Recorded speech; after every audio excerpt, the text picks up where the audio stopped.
Solo le pedí que no fumara dentro de la casa. Nada más. No levanté la voz ni reclamé. Le hablé desde el pecho apretado, desde ese aire que ya no llega completo. Ella me miró como se mira a algo viejo que estorba y soltó sin pudor: «¡Cállese ya! ¡Huele peor que el cigarro!». Luego se rió, no una risa grande, sino corta, afilada de desprecio. En ese instante entendí que no era el humo lo que me ahogaba, era la falta de respeto. Esa misma tarde algo se puso en marcha y ya no habría vuelta atrás. El humo se quedaba pegado a las cortinas como una mala memoria. Yo estaba sentada en el sillón de siempre, el de los brazos gastados, el que mi madre me dejó cuando se fue. Sentía los pulmones cerrarse poco a poco, como si alguien girara una llave invisible dentro de mi pecho. Aún así, hablé con cuidado. A mi edad, una aprende que el tono también es una forma de defensa. «Hijita», dije, «¿podrías fumar afuera? Me hace daño. Me falta el aire». No la miré de inmediato. Sabía que hacerlo podía encender algo peor.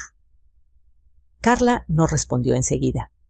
El silencio que siguió no fue de consideración, fue de cálculo. Cuando levanté la vista, ella estaba de pie, el cigarro entre los dedos, el mentón alzado, la boca torcida, en una mueca que no conocía la compasión. Otra vez con eso soltó: «¡Cállese ya! ¡Huele peor que el cigarro!». La risa llegó después, seca, pequeña, como si celebrara una victoria. Mi hijo Javier estaba a unos pasos recargado en la pared. Lo miré esperando algo, un gesto, una palabra.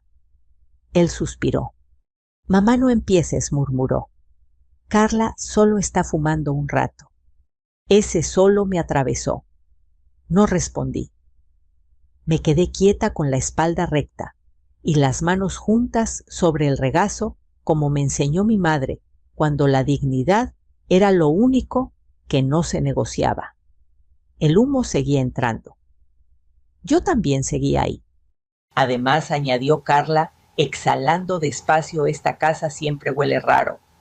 La palabra esta cayó pesada, como si yo fuera una invitada en mi propia vida. Me levanté con cuidado y abrí la ventana. El aire de la calle entró tímido, insuficiente. Aún así, me aferré a ese gesto mínimo como a un salvavidas. Miré la sala reflejada en el vidrio, la mesa que lijé con mis manos, el cuadro torcido de la Virgen, el reloj que mi padre arregló tantas veces. Todo estaba en su lugar, yo también. Y sin embargo, algo ya no encajaba. «Siempre tan dramática», dijo Carla detrás de mí. «Javier, dile algo». No me giré. Hay batallas que se pierden si se pelean con palabras. Caminé hacia el pasillo y mis ojos se detuvieron apenas un segundo en el mueble de nogal. Ahí guardo las carpetas, las escrituras, las copias, las precauciones que mi madre me enseñó a tener por si acaso. Sentí una claridad incómoda, como una luz que no pide permiso. «Voy a recostarme», dije. Me mareé. «Qué casualidad», respondió Carla. «Siempre te mareas cuando no te dan la razón». Entré a mi cuarto y cerré la puerta con cuidado. Me senté en la cama y respiré como pude, contando los segundos. Afuera, la televisión seguía. La risa seguía. Yo dejé que el temblor pasara. Pensé en los inviernos en que comí menos para que Javier comiera más. En las noches de trabajo que terminaron con las manos abiertas. En la promesa que me hice cuando mi hijo dijo mamá por primera vez. Pensé también en algo más reciente, hacía unos días, después de notar movimientos raros en unos papeles y preguntas insistentes sobre la casa. Yo misma había pedido una verificación al notario. Un abogado de confianza me había dicho: «Si vuelven a presionarte, avísame». No lo hice por miedo, lo hice por previsión. Escuché voces en la sala. Bajé el volumen de mis pensamientos y dejé que el silencio hiciera su trabajo. Me levanté y fui al baño a mojarme la cara. En el espejo mis ojos no parecían más viejos, parecían despiertos. Me sequé con la toalla y apoyé la mano en la puerta. Teresa, me dije, hasta aquí. Salí al pasillo. Carla hablaba en voz baja, pero no lo suficiente. Esa casa debería ponerse a nombre de los dos, decía. Ya es hora. Tu mamá ya no puede con todo esto. No quise oír la respuesta de Javier. Caminé hacia la puerta principal y salí al porche. El aire fresco me golpeó la cara. Me apoyé en la baranda y respiré despacio. No era miedo lo que sentía. Era decisión. Saqué el teléfono y marqué a doña Lupita, la vecina de toda la vida. ¿Todo bien, comadre?, preguntó. Necesito que estés atenta hoy, le dije. Tal vez te pida un favor. Aquí estoy, respondió. Para eso estamos. Colgué y miré el reloj. No pensé en minutos exactos. Pensé en consecuencias. Detrás de mí, la puerta se abrió. ¿A dónde crees que vas?, preguntó Carla. Me giré despacio. A respirar, respondí. Y a recordar quién soy. Se rió. Aquí no mandan los recuerdos. La miré sin odio, sin rencor. Aquí manda la verdad, dije. Volví a entrar y pasé junto al mueble de nogal. Toqué la madera. No abrí nada. Aún no. La casa estaba en silencio, por primera vez en horas. Me senté en el sillón heredado y dejé que el aire entrara poco a poco. Supe entonces que esa tarde no terminaría como ella creía, porque cuando el respeto se pierde, no se recupera con humo ni con risas, se recupera con límites. Y yo estaba lista para ponerlos. La tarde avanzó con una lentitud engañosa. Afuera, la calle seguía su ritmo habitual, un vendedor pasando con su carrito un coche que frenaba una radio lejana. Adentro, en cambio, todo parecía haberse detenido en un punto exacto, como si la casa esperara una decisión que llevaba años postergándose. Yo me quedé sentada en el sillón, heredado, las manos juntas, escuchando mi propia respiración. No era cómoda, pero era honesta. El silencio no siempre es vacío. A veces es un espacio donde por fin se escucha lo que uno ha evitado durante décadas. En ese silencio entendí algo que me costó aceptar. No estaba cansada por la edad. Estaba cansada de ceder, de acomodarme, de fingir que ciertas palabras no dolían y que ciertos gestos no dejaban marca. Me levanté y caminé hacia la cocina. Me serví un vaso de agua y bebí despacio, cuidando no apurarme. Cada sorbo era un recordatorio de que seguía aquí, de que mi cuerpo, aunque frágil, aún respondía.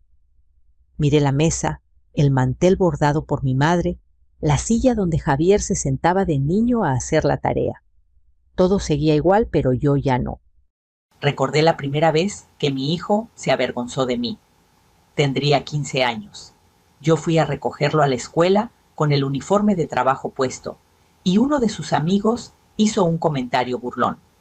Javier rió para encajar. Esa noche me pidió que no volviera a pasar por él. Yo acepté. Me dije que era una etapa, que ya pasaría. Ahí aprendí a callar una parte de mí para no incomodarlo. Ese aprendizaje me acompañó demasiado tiempo. Fui al pasillo y me detuve frente al mueble de nogal. No lo abrí aún. Pasé la mano por la madera, sintiendo las vetas la solidez. Mi madre siempre decía que lo importante no es tener cosas, sino saber dónde están cuando hacen falta. Volví a la sala y me senté de nuevo. Escuché pasos, voces bajas. Carla y Javier hablaban en la cocina. No distinguí las palabras, pero sí el tono prisa molestia, algo parecido a impaciencia. Mamá, dijo Javier, asomándose a la sala. ¿Te sientes mejor? Estoy más clara, respondí. Que no es lo mismo, pero sirve. Se quedó de pie indeciso. Carla apareció detrás de él cruzada de brazos. No exageres, dijo. Nadie te atacó. Solo te pedí que no hicieras drama. La miré con calma, no con la calma sumisa de antes, sino con una distinta, más firme. Pedir respeto no es drama, dije. Es un límite. Ella rodó los ojos. ¿Siempre tan sensible? No respondí. Aprendí que algunas frases no merecen respuesta. Javier bajó la mirada. Luego hablamos, dijo. Sí, asentí. No porque quisiera hablar en ese momento, sino porque entendí que esa conversación no debía darse con prisa ni con testigos innecesarios. Ellos se fueron al cuarto y la casa volvió a quedarse en silencio. Ese silencio ya no me apretaba el pecho. Me acompañaba.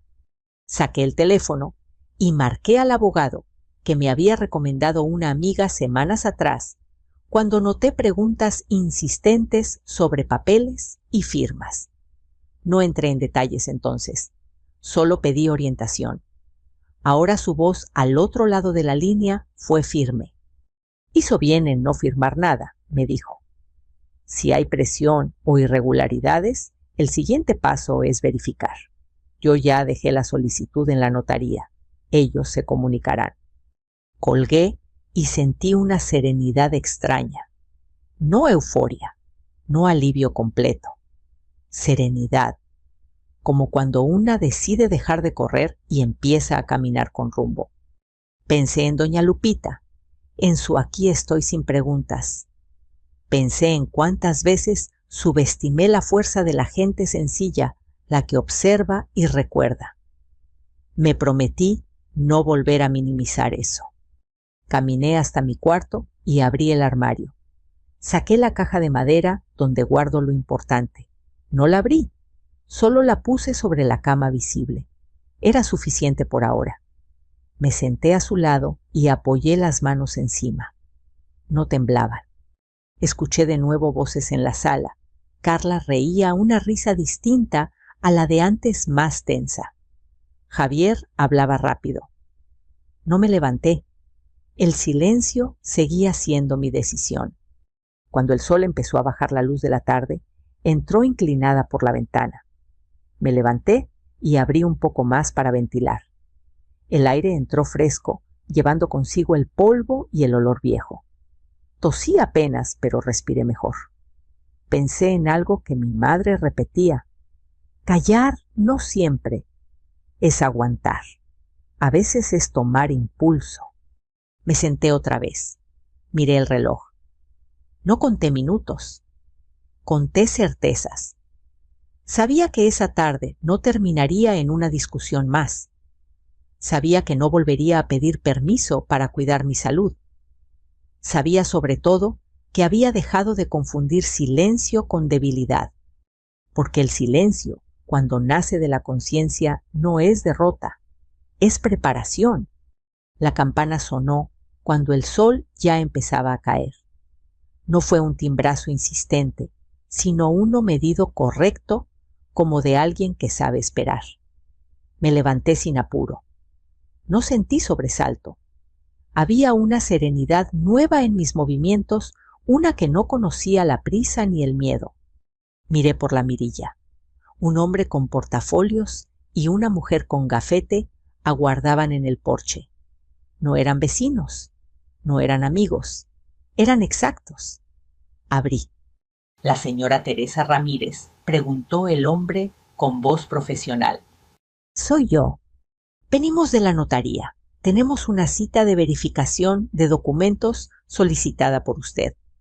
Asentí y los invité a pasar. La mujer miró alrededor con discreción, como quien entra a un espacio que no le pertenece. Abrí la ventana de la sala para que entrara aire fresco. El olor a humo ya casi no estaba, pero no quise dejar rastro. Gracias por venir, dije. Adelante. Colocaron el portafolio sobre la mesa. El hombre sacó unas hojas y las extendió con cuidado sin dramatismo. Se trata de una solicitud ingresada recientemente, explicó. Autoriza trámites relacionados con la propiedad. Aparece una firma atribuida a usted. Tomé el documento. Leí despacio. No necesitaba lentes para saberlo. Esa firma no era mía. Se parecía así como se parece una sombra a un cuerpo, pero le faltaba algo esencial: decisión.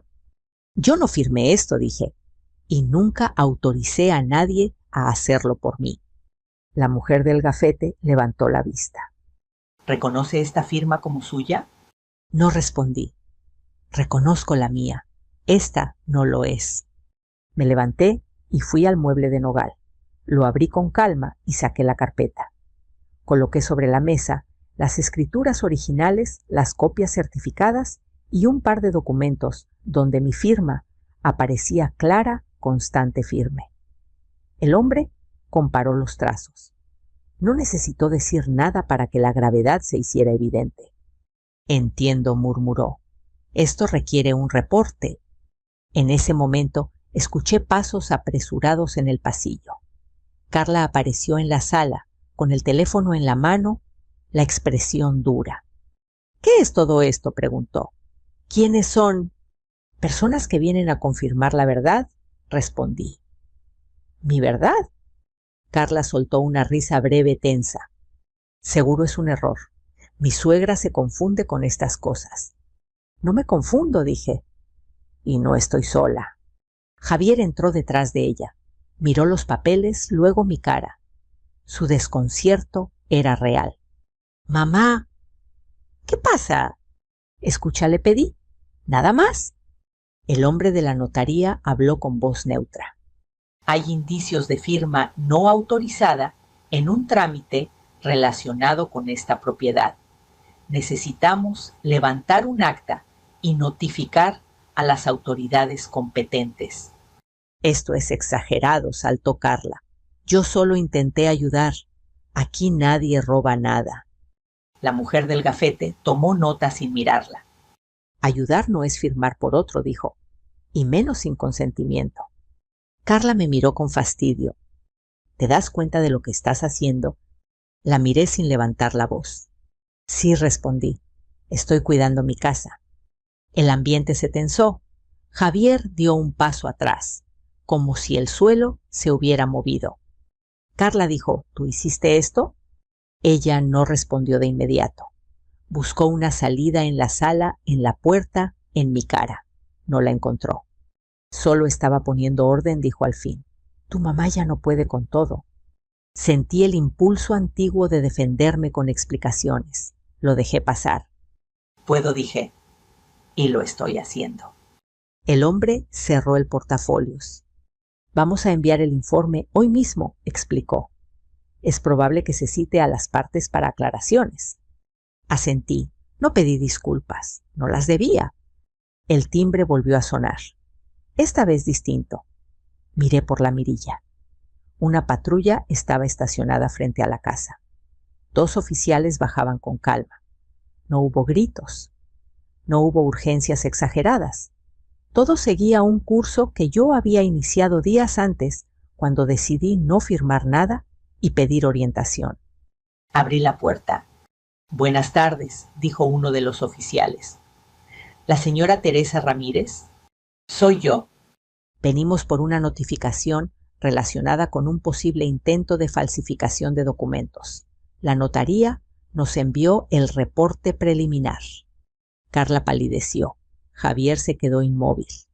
No es necesario discutir aquí, continuó el oficial. Solo recabar información. Los invité a pasar. La casa no tembló. Yo tampoco. Mientras hablaban, observé a Javier. Vi en sus ojos algo que no había visto antes: duda. No sobre mí, sino sobre lo que había permitido. Carla cruzó los brazos rígida sin decir palabra.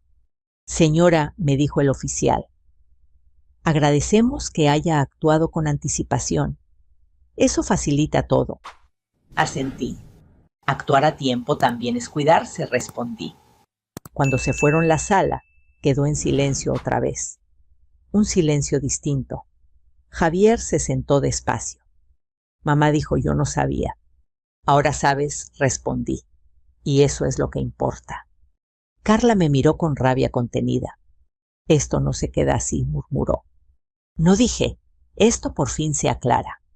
Cerré el mueble de nogal con cuidado. No para esconder nada, sino porque todo estaba al fin en su lugar. La noche cayó sin dramatismos, como caen las cosas que ya no necesitan anunciarse. Afuera, los ruidos habituales del barrio fueron apagándose uno a uno. Adentro, la sala parecía más amplia, no porque hubiera cambiado de tamaño, sino porque algo pesado había salido de ella. Me quedé de pie un momento largo, observando el espacio donde horas antes el humo había reclamado su derecho. Ahora solo quedaba el aire tibio y quieto. Javier seguía sentado con las manos entrelazadas, mirando un punto fijo del suelo. Carla permanecía de pie rígida, como si la casa ya no la reconociera.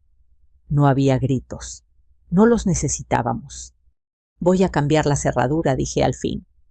La frase no fue una amenaza ni un anuncio solemne. Fue una decisión. Javier levantó la cabeza. ¿Qué? No por castigo, aclaré. Por cuidado. Carla soltó una risa incrédula. ¿Me estás echando? La miré sin prisa. Estoy cerrando, respondí. No es lo mismo.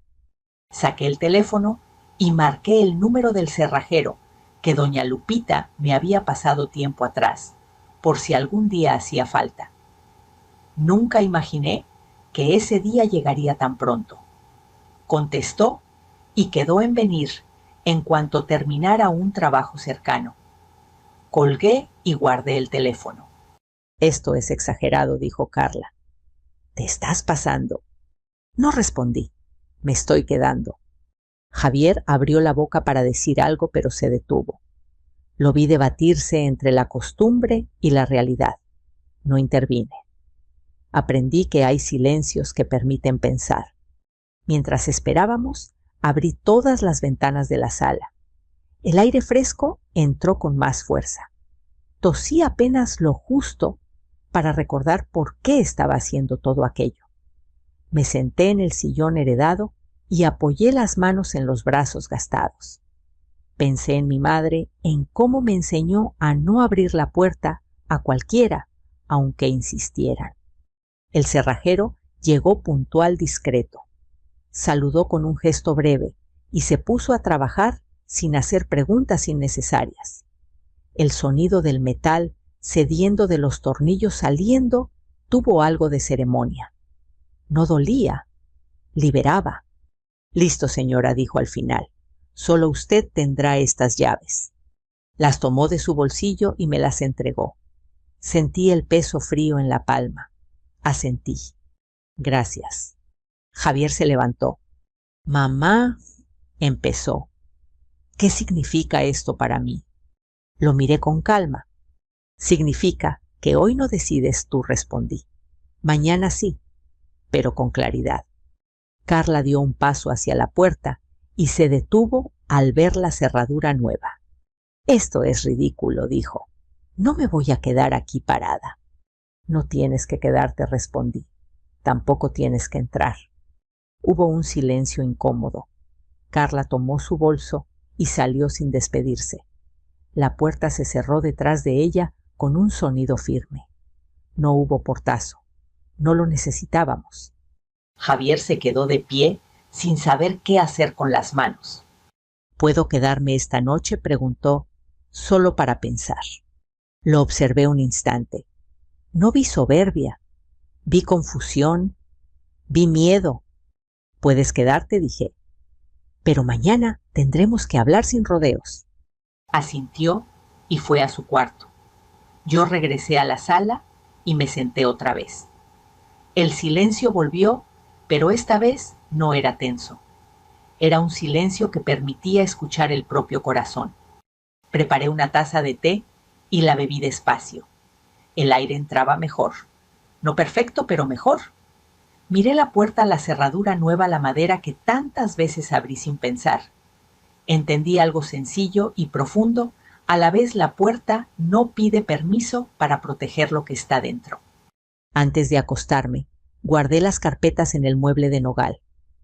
No las escondí. Las acomodé. Apagué las luces y me dirigí a mi cuarto. Me recosté y cerré los ojos. El cuerpo se relajó de una manera que no recordaba. Esa noche dormí sin sobresaltos, sin humo, sin risas venenosas. Dormí con la certeza de que poner un límite no me había quitado nada. Me había devuelto algo esencial. Y supe que a partir de ese momento, cada puerta que se cerrara en mi vida sería por elección, no por miedo.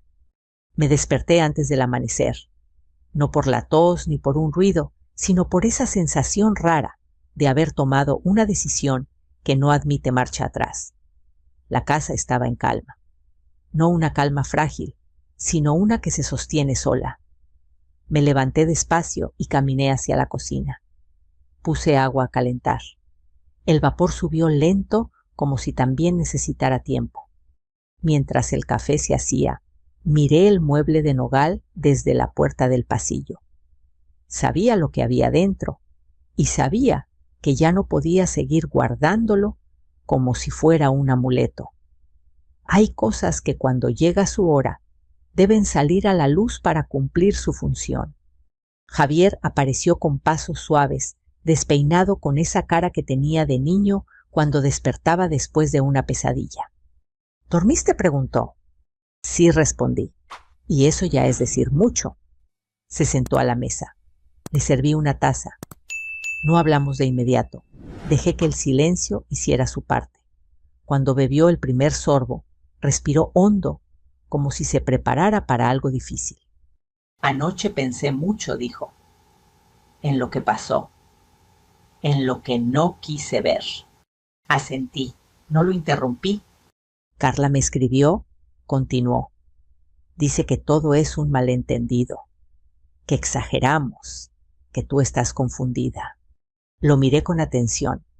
¿Y tú qué piensas? Dudó un instante. Que no fue un malentendido, respondió al fin. Fue una decisión. Esa palabra me alivió. No porque resolviera nada, sino porque mostraba que algo se había movido. Me levanté y fui al mueble de nogal. Lo abrí con calma y saqué la carpeta azul. Debajo el sobre que mi madre me había entregado años atrás, sin dramatismos, como quien pasa una llave sabiendo que algún día abrirá una puerta necesaria. Regresé a la mesa y coloqué el sobre frente a Javier. Esto es de tu abuela, dije. Nunca quise usarlo como argumento. Pero hoy ya no es un argumento, es contexto. Abrí el sobre y extendí el contenido, una copia del testamento, una carta corta, escrita con la letra firme de mi madre. Leí en voz alta sin prisa. Esta casa queda a nombre de Teresa, no para que se sienta poderosa, sino para que nunca vuelva a sentirse pequeña. Javier tragó saliva, no dijo nada, dejó que las palabras hicieran su trabajo. Tu abuela sabía, continué. Sabía que a veces la familia confunde cercanía con derecho. Por eso dejó todo claro. Él tomó los papeles y los miró con atención, como si recién entendiera el peso de las cosas simples. Carla preguntó muchas veces por esto, dijo, por las escrituras, por la posibilidad de ordenar la casa. Ordenar, repetí.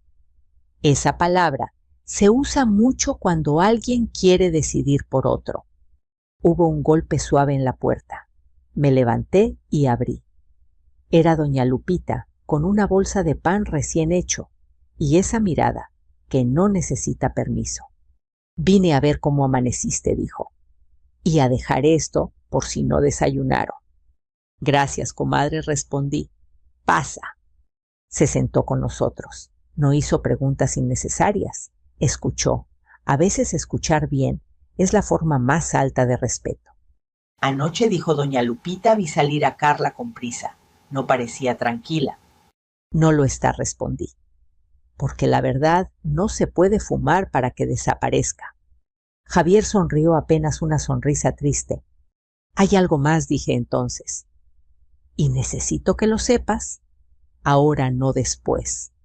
Saqué otro folder de la carpeta azul.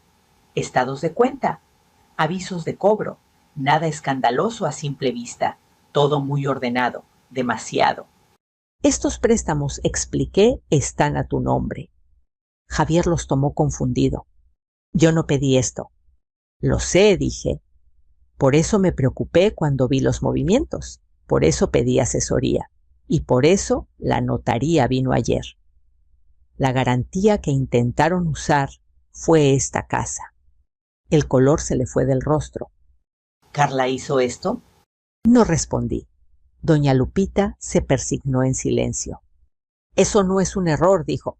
Eso es un abuso. Javier apoyó los codos en la mesa y se cubrió la cara. No lloró fuerte. Se quedó así quieto, como si el cuerpo necesitara detenerse para entender. No quise ver, dijo al fin. Me decía que exagerabas, que era más fácil creer que tú estabas equivocada. Me acerqué y puse una mano sobre la mesa, no sobre él. Había aprendido que el consuelo no siempre es contacto. Ver duele, respondí, pero no ver destruye. El teléfono de Javier vibró. Carla. Esta vez contestó. Puso el altavoz sin darse cuenta. Ya te calmó tu mamá, se oyó. Diles que paren con esto. Es ridículo. No es ridículo, respondió él. Es serio, y tú lo sabes. No me hables así, dijo ella. Todo lo hice por nosotros. No, replicó Javier. Lo hiciste sin mí. Y contra mi mamá. Silencio al otro lado. Luego un tono frío. Entonces eliges a ella. Elijo la verdad, dijo Javier. Y eso incluye hacerme cargo de lo que permití. Colgó. El aire en la cocina se volvió liviano como si algo hubiera salido por la ventana. Vendrán a citarte, le dije. No hoy quizá, pero vendrán. Yo no voy a esconder nada. Asintió. Tampoco yo. Doña Lupita se levantó. Me voy, dijo, pero aquí estoy si hace falta. Siempre hace falta, respondí. Cuando se fue, guardé el sobre azul de nuevo en la carpeta. No como quien oculta, sino como quien archiva algo cumplido. Miré a Javier. Hoy no vamos a resolverlo todo, dije, pero hoy dejamos de mentirnos. Asintió, y en ese gesto sencillo entendí que la verdad, cuando llega sin gritos, no necesita más fuerza que su propia claridad. La mañana avanzó con una claridad que no había tenido en días. No era optimismo, era precisión. La casa estaba ordenada, no porque todo estuviera resuelto, sino porque ya no había nada oculto. Javier se quedó en la cocina, revisando los papeles una vez más, como si necesitara confirmar que lo que veía era real. Yo lo observaba desde la puerta sin prisa, entendiendo que hay procesos que no se empujan, se acompañan. Van a llamarte, le dije. De la notaría primero, después de la oficina donde presenté la denuncia preventiva. Javier levantó la vista. ¿Denuncia? Sí, respondí. No contra ti, contra el uso de mi nombre sin consentimiento. Hice lo que correspondía. No hubo reproche en mi voz, tampoco disculpa. Había aprendido a decir las cosas sin inclinarme. Él asintió tragando saliva. Está bien, dijo. Lo enfrentaré. Ese lo era grande. No solo los trámites ni las explicaciones. Era la imagen que tenía de su matrimonio de sí mismo, de la comodidad que había elegido para no ver.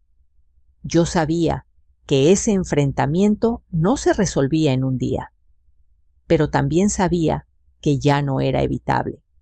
El teléfono sonó cerca del mediodía, un número que no conocía. Contesté. «¿Señora Teresa Ramírez?», preguntó una voz femenina.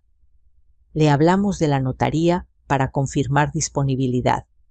Necesitamos su presencia para ratificar documentos y continuar el proceso de verificación». «Estoy disponible», respondí. «Dígame cuándo». Acordamos una cita para el día siguiente. Colgué y miré a Javier. «Mañana voy», le dije. «No tienes que acompañarme». «Quiero ir», respondió. No para defender a nadie, para escuchar. Asentí. Esa palabra escuchar había tardado demasiado en aparecer en nuestra casa.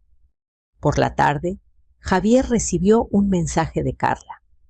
No lo leyó de inmediato. Dejó el teléfono sobre la mesa como si el aparato pesara más de lo normal. No sé qué decirle, admitió. Todo lo que escriba suena a excusa o a pelea. Entonces no digas nada, respondí. El silencio también puede ser un límite. Se quedó pensativo.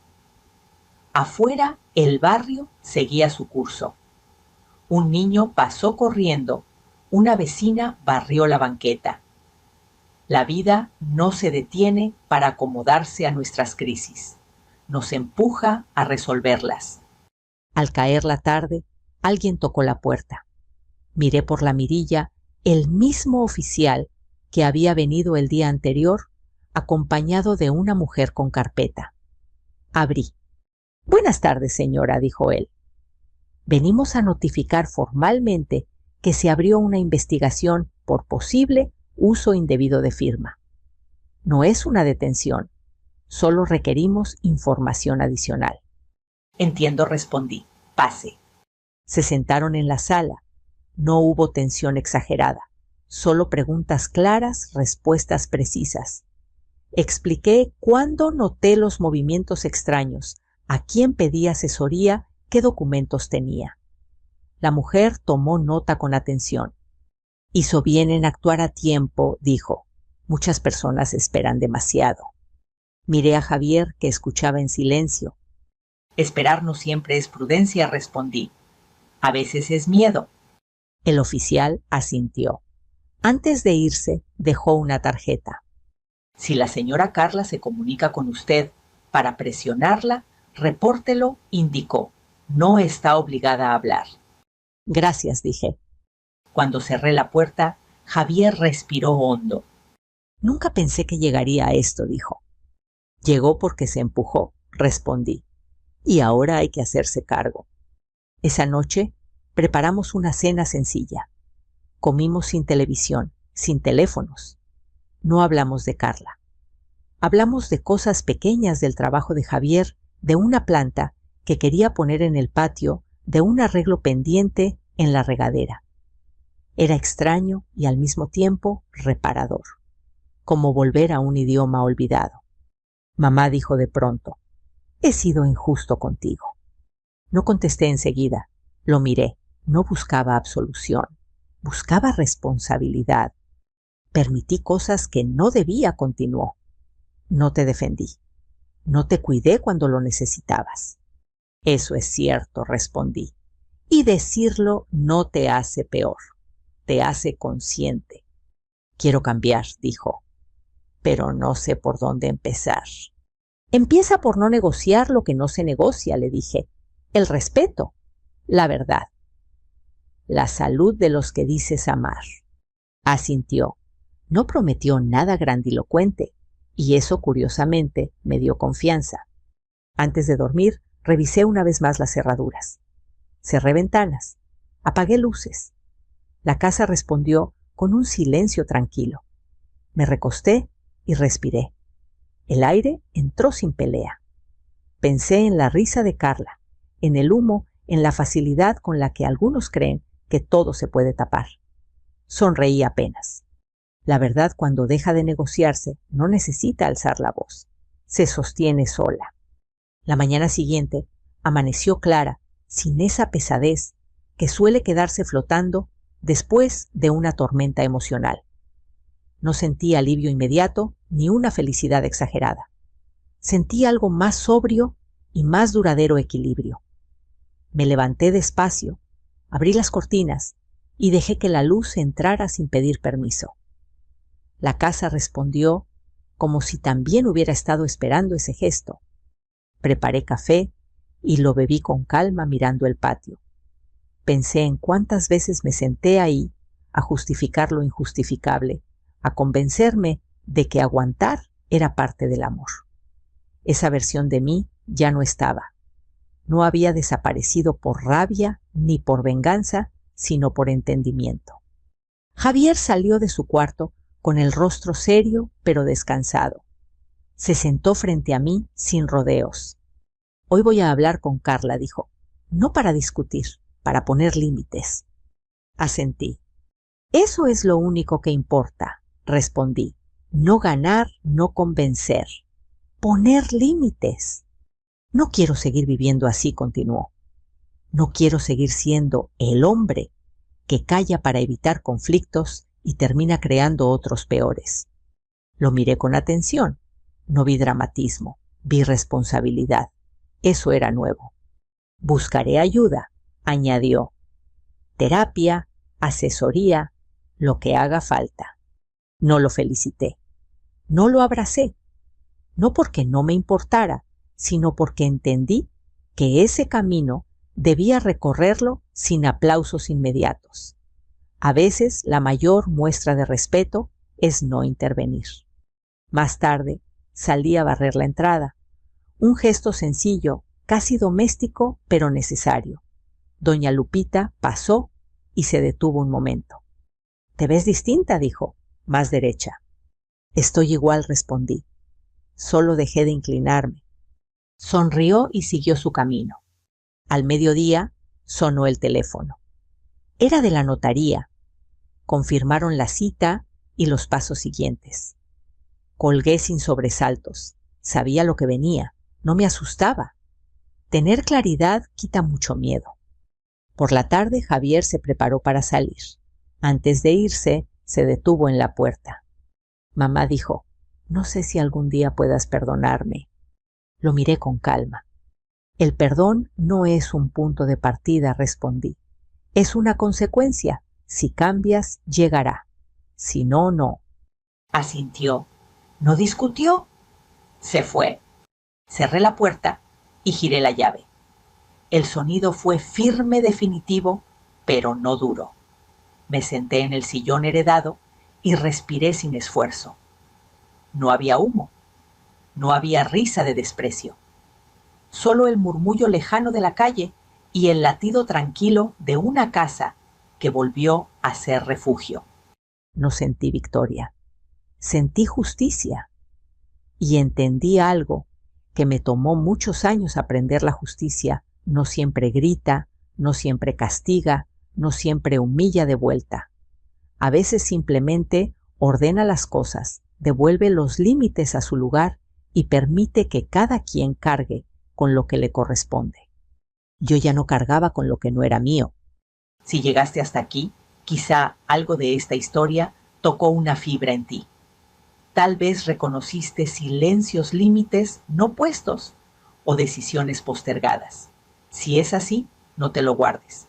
Cuéntame en los comentarios desde qué ciudad nos estás escuchando y qué habrías hecho tú en mi lugar. Estas historias existen para recordarnos que nunca es tarde para recuperar la voz.